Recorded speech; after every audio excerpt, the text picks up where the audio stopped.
मेरे पाकिस्तानियों, जो बजौड़ का हादसा हुआ, अभी तक हमें पूरी तरह ये भी नहीं पता कि जो जख्मी हैं उनमें से कितने बचेंगे। ऑपरेशंस में तालिबान और मिलिट्री के बीच में बेचारे वो पिस गए। इसका जो फॉल आउट है, मैं उसके ऊपर आज बात करना चाहता हूँ। इसके जो असरात सारे पुराना कबायली इलाका और उसके बाद पख्तूनख्वा के अंदर जो असरात जा रहे हैं, मैं उसके ऊपर बात करना चाहता हूँ। पीटीएम क्यों बनी थी? पीटीएम ये बनी थी कि जो सारी लड़ाई, जो वॉर ऑन टेरर असल तो कबायली इलाके में वो उजड़ गया, लोगों के घर तबाह हो गए, ज़कात देने वाले हो गए, वो सारे लोग नकल मकानी करनी पड़ी, लोग अपने घरों से निकल गए, घर जब वापस गए घरों में बचा कुछ नहीं था। स्वात के लोगों से, मलाकंड के लोगों से भी यही हुआ। वो जब सारे निकले वहां से बाहर, जब तक वापस गए, वो भी ज़कात देने वाले, ज़कात लेने वाले बन गए। तो सबको वो याद है, बड़ी तकलीफें उन्होंने उठाई, कुर्बानियां तो सारी इस इलाके ने दी। वहां जो पख्तूनख्वा के लोगों के अंदर मैं गुस्सा देख रहा हूँ, ये बढ़ता जाएगा। मुझे ये खौफ सा आ रहा है कि हम ये चीजें हमारे हाथ से निकल जाएंगी, क्योंकि जो ऊपर बैठे हुए हुक्मरान, उनकी सोच ही कुछ और है, और लोगों को फिर ये जो रद्द अमल आना है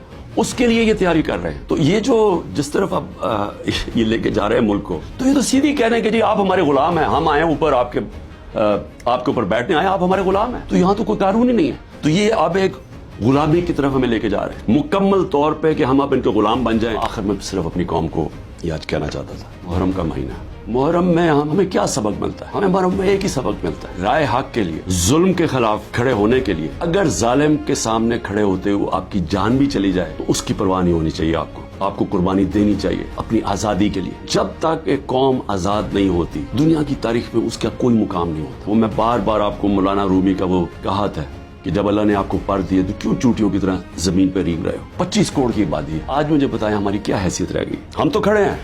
मैं तो आपको ये वाज़ेह कर दूं कि मैं जब तक जिंदा हूं, मैंने तो इसे कबूल नहीं करना कभी, इस जुल्म को, ना इस गुलामी को। पाकिस्तान जिंदाबाद।